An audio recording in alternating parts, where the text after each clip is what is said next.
So I want you to think of your favorite video game. For me, it's a game like God of War or even Halo 3, but whatever your favorite video game is, I want you to think of the one aspect of that game that stands out the most to you. So for some of you, if you like a first-person shooter, it might be, how the gun feels, how the gameplay mechanics are, or, the depth of the weapons or equipment that you get.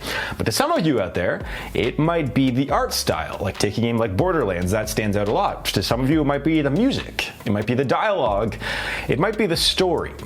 And so something that I've thought about a lot lately as I'm making my game is that if you're an indie game developer, especially a solo indie game developer, you're in a sense taking on one of the greatest artistic endeavors that I could think of. Now, you might disagree with me, but let me explain here. So the very first thing that I thought of is that when you're making a game and you have to make a character, you have to make the weapons, the landscape, you have to make the trees, the user interface, there's a bunch of stuff that you have to make. And you have to design that yourself, or if you have to use some programs that help you out. And you're in a sense kind of a 3D visual artist by designing all of those things and putting them into your game. So for example, like one thing that I was thinking about, a lot of you out there might think that because I use a game engine called Unreal Engine, that's the only program that you use.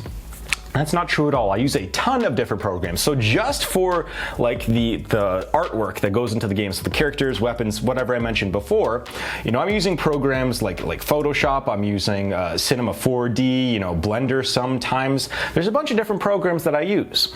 And there's probably some that I'm forgetting about right now, actually. And so just for the visuals of the game, you're kind of a visual artist in a sense. And it's really it's something I didn't really think about before actually making a game. And the next thing that I wanted to mention too was, the next thing is the sound of the game. So think about your favorite game. Like when I play God of War, for example, the visuals very much stand out to me. It was a very realistic looking game, but something that you don't think about until afterwards, at least for me, was the sound, the soundtrack, the sound effects, the dialogue. That's something that it's not obvious to a lot of players in a lot of cases, but again, you're creating music that has to go into your game. And you have to either, create or put in the right music at the right time so it gives the game the right feel, and same with the sound effects, and same with, the dialogue. There's a bunch of different things that go into the sound of the game that give it that proper feel. So again, there are certain games out there, like God of War has this kind of, there's a lot of strings in the background, it has this very unique feel that I remember. And that sound is much different from a game like, Halo 3, like I mentioned before. When you think of Halo, you think of that like choir in the background that goes.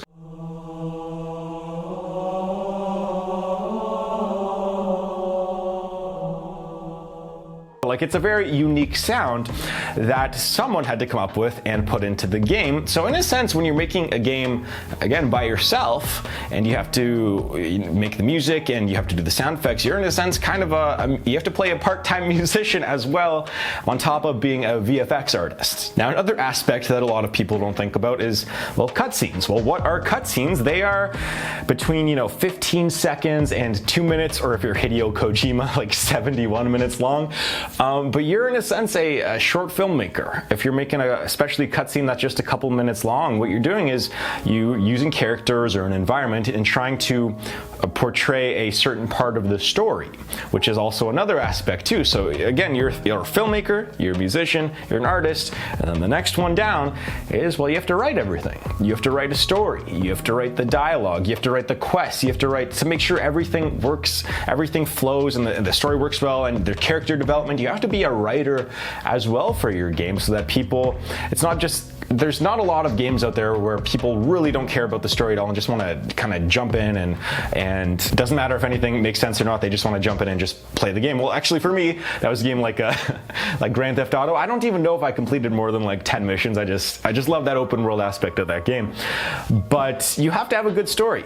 Usually in your games, and that's another thing that you have to do too that you don't think about. So you're a writer now, you are a filmmaker, you are a musician, and you're a visual artist. And after those 4 big things that cover most of the artist spectrum, that's when you start to get into the things that are kind of not so artsy. Like you have to know how to market the game too if you're a solo developer.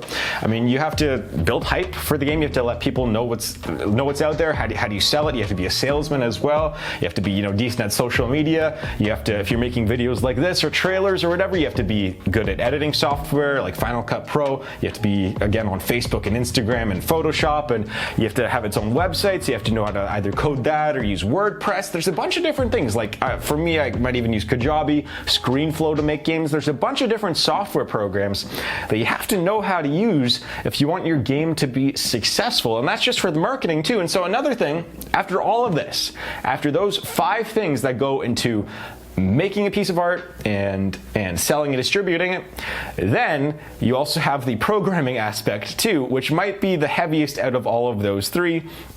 And so again, this is where you have to design all the mechanics, that's the level design, the AI, the physics, where to place the trees that you designed, where to place the characters that you designed, where to put the weapons, where to pick them up, how they interact with the player, the stats, all of that too. That's all on top of all of the artwork, but it's kind of this nice mix of everything. So when you're making a game, it's not just one thing. You're not just programming it.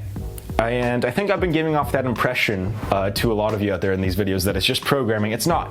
There's a lot of different things that go into making a video game. It has many different forms of art. That's what it takes to make a game. There's many different forms of art along with the hard programming skills that it takes to actually make the game. And so what do you guys think about this? Let me know in the comments down below. Am I right? Am I wrong on this? I mean, I was trying to think of comparables out there. A lot of the big forms of art out there, there's songs and there's movies and TV shows. There's a bunch of different kinds of art. There's theater, and I feel like video games kind of encompasses a lot of them all in one, like nothing else really can. But again, I might be wrong. Let me know in the comments down below, and let me know if you're making a game right now and if you kind of agree or disagree with this. So let me know. And yeah, for now, stay tuned. I have a few different things here. I have a podcast that's going to be coming out pretty soon, as soon as it gets approved, along with hopefully I'll be getting a little bit closer to the Kickstarter for my game Attica Origins, which will be coming out.